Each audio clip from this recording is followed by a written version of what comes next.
दर्शकों नमस्कार, आप देख रहे हैं फसल क्रांति। इस समय हम मौजूद हैं इंडियन हैबिटेट सेंटर दिल्ली में, जहां पे ईमा के द्वारा B2G इवेंट का आयोजन किया गया है। और फिलहाल हमारे साथ ईमा के वाइस प्रेसिडेंट समीर पाठरे जी मौजूद हैं, जिनसे हम जानेंगे कि आज का जो इवेंट था वो किन मुद्दों पर इस कार्यक्रम में चर्चा की गई, और खासकर बायो स्टिमुलेंट्स जो हैं इंडिया के अंदर, उसके ऊपर भी हम सर से चर्चा करेंगे। सर बहुत बहुत स्वागत है। Thank you very much. ये आज का जो इवेंट था जो ईमा ने ऑर्गेनाइज किया है, उसमें माइक्रोन्यूट्रिएंट्स के बारे में हमने चर्चा की है कि एक लेबल क्लेम हो जाए जिससे इनोवेशंस को बढ़ावा मिले।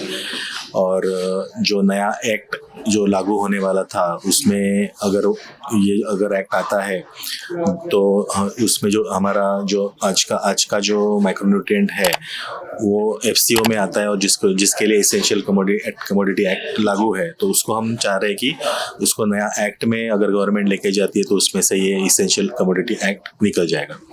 और फिर जो बायोस्टिमुलेंट के बारे में भी इसमें हमने चर्चा की है कि आज का क्या पोजीशन यहाँ पे है पूरे इंडिया में। सर अगर हम बात करें बायोस्टिमुलेंट्स की या फिर बायो प्रोडक्ट्स की, अभी एक ऑनगोइंग इशू चल रहा है G1 G2 जो प्रोडक्ट्स है उसकी डेडलाइन भी अभी खत्म हुई है। तो किस तरीके की परेशानियों को जो इंडस्ट्री को सामना करना पड़ रहा है, क्या परेशानी है? इसमें अभी जो प्रोविजनल लाइसेंस गवर्नमेंट ने दिया था जिसको फॉर्म G3 कहते हैं, उसका वैलिडिटी खत्म हुआ 16 जून को।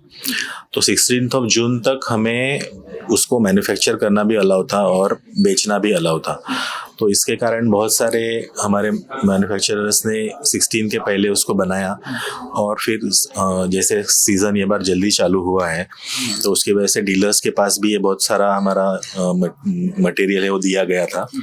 लेकिन आज ऐसी सिचुएशन आई है कि वैलिडिटी ख़त्म हुई है, तो स्टेट गवर्नमेंट अभी कहने लगी है कि आप इसको बनाओ मत और मेन तो बेचो भी मत। मतलब डीलर्स को भी बोल रहे हैं कि आपके पास इन्वेंट्री तो आप इसको बेचना नहीं, क्योंकि ये आज भी एक्सपायर हो चुका है।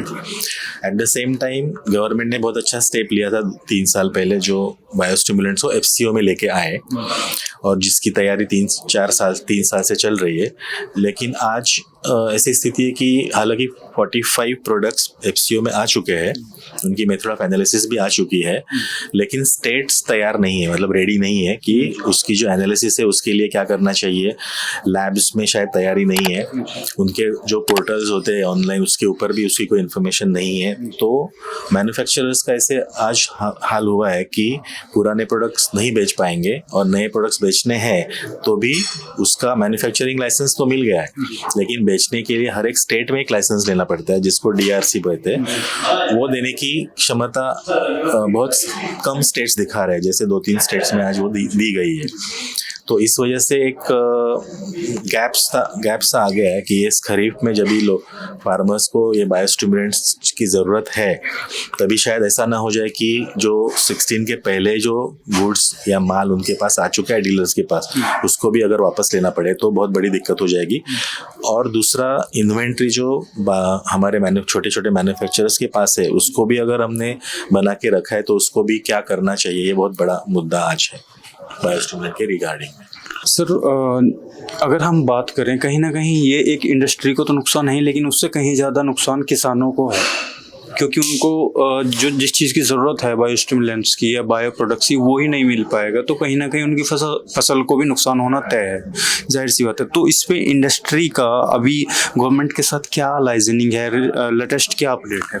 करेक्ट, आपने सही कहा, क्योंकि 30-40 साल से ये प्रोडक्ट फार्मर यूज़ कर रहा है, जिसके कारण उनको 25-30-35% यील्ड ज़्यादा मिल रहा है, क्वालिटी अच्छी बन रही है। तो ये तो ज़रूरी है, बहुत बड़ा नुकसान फार्मर का होगा।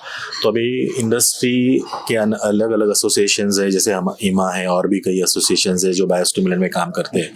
तो उन्होंने गवर्नमेंट को रिप्रेजेंटेशन भेजा है कि एक तो ये जो हमारा DRCs जो आज नहीं दे पा रही है स्टेट, उसको आप सेंट्रल को हमने बताया कि आप एक्सपीडाइट करो कि हर एक सेंटर उसको, हर एक स्टेट गवर्नमेंट उसको दे, उससे हम नए प्रोडक्ट्स को बेच सकते हैं। और पुराने जो प्रोडक्ट पड़े हैं उनको हम रिप्रेजेंटेशन हमने दिया है गवर्नमेंट को कि हमें कुछ महीनों का वक्त अगर वो देंगे कि ये खरीफ निकल जाए, तो ये पुराने प्रोडक्ट जो बेचना नहीं है उसको अगर कुछ एक्सटेंशन मिलता है बेचने के लिए, हालांकि बनाने के लिए नहीं मिला तो भी ठीक है, लेकिन बेचने के लिए तो भी एक ट्रांजिशन हो जाएगा कि पुराने धीरे धीरे बंद हो जाएंगे और नए जो प्रोडक्ट्स है उसके लिए मतलब इंडस्ट्री तैयार है और वेलकम भी करती है। तो ये एक थोड़ा सा जो समय है वो होने की ज़रूरत है। थोड़ा क्रिटिकल समय भी है सर ये इंडस्ट्री के लिए भी, लेकिन जो हम बात कर रहे हैं बायोस्टिमुलेंट्स की जो प्रॉब्लम्स ये हो रही हैं,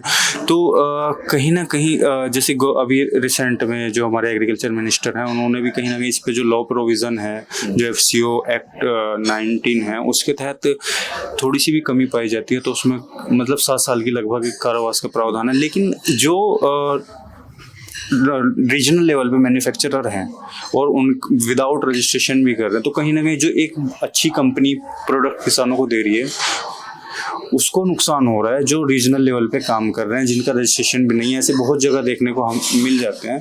तो इस पर कई एक तरीके से स्पूरियस कैटेगरी, तो इस पर आपका क्या व्यू है? नहीं, अभी तक जैसे मैंने कहा 30-40 साल से ये अनरेगुलेटेड ट्रेड रहा है बायोस्टिमुलेंट का, और बहुत सारी एसोसिएशंस ने इसमें गवर्नमेंट के साथ काम भी किया कि इसको रेगुलेट करे। मतलब मैन्युफैक्चरर्स को चाहिए कि इसको रेगुलेट किया जाए और वो रजिस्टर हो जाए। तो लेकिन जैसे मैंने बताया कि ट्रांजिशन पीरियड बहुत कठिन होता है, तो इसमें थोड़ी सी फ्लेक्सिबिलिटी चाहिए जिसके कारण पुराने गवर्नमेंट ने नॉमिनेटेड किए हुए प्रोडक्ट्स है फॉर्म G3 में, मतलब प्रोविजनल सर्टिफिकेशन जो गवर्नमेंट ने ही दिया है, तो वो किसी भी तरीके से स्पूरियस नहीं है क्योंकि उसको गवर्नमेंट ने हमें ऑथेंटिकली बेचने के लिए लाइसेंस दिया है। खाली एक्सटेंड करने की ज़रूरत है, मे बी 3 मंथ 6 मंथ जितना भी मिले। तो उससे क्या होगा कि जो इन्वेंट्री है और वो भी चली जाए, और सबसे अहम बात की फार्मर को वो मिले इस खरीफ सीजन में जब भी उसकी ज़रूरत है। सर अंत में चलते चलते जो किसान भाई आपको देख रहे हैं या जो हमारे दर्शक देख रहे हैं इंडस्ट्री से भी, उनको आप क्या कहना चाहेंगे? एक तो इंडस्ट्री वेलकम करती है इस बायोस्टिमुलेंट एक्ट का क्योंकि हम उसके लिए तैयार भी है, लेकिन कुछ कमियां मतलब पूरी तरह से अभी तक सिस्टम स्टार्ट नहीं हुआ है स्टेट लेवल्स पे, जिसकी वजह से स्टेट्स कुछ लाइसेंसेस जो हमें चाहिए बेचने के लिए, मैन्युफैक्चरिंग के लिए भी और बेचने के लिए, उसके लिए अभी तक रेडी नहीं है अनफॉर्चुनेटली। तो वो जो गैप है उसके लिए हमने गवर्नमेंट को भी लिखा है कि आप इसको एक्सपेडाइट करें, जल्दी से जल्दी सभी स्टेट को आप बोले कि ये जल्दी से जल्दी आप नए प्रोडक्ट्स जो FCO में आए उसको आप शुरुआत करें देने के लिए, ताकि फिर हम इस रेगुलेशन में फॉल हो सकते हैं, जिसके कारण फार्मर को इस सीज़न में नए भी प्रोडक्ट मिलेंगे और कुछ एक्सटेंशन अगर हमें मिलता है तो हम जो इतने साल से प्रोडक्ट हमारे यूज़ कर रहे हैं उसको भी वो यूज़ कर सकते हैं। बहुत बहुत शुक्रिया समीर सर हमारे साथ जुड़ने के लिए। थे हमारे साथ ईमा के वाइस प्रेसिडेंट समीर पाटरे जी, जिन्होंने बताया कि बायोस्टिमुलेंट क्यों ज़रूरी है किसानों के लिए और किस तरीके से किसान इसका फ़ायदा भी उठा सकते हैं। इसी तरीके की जानकारी हम आप तक पहुँचाते रहेंगे। देखते रहिए फसल क्रांति। धन्यवाद।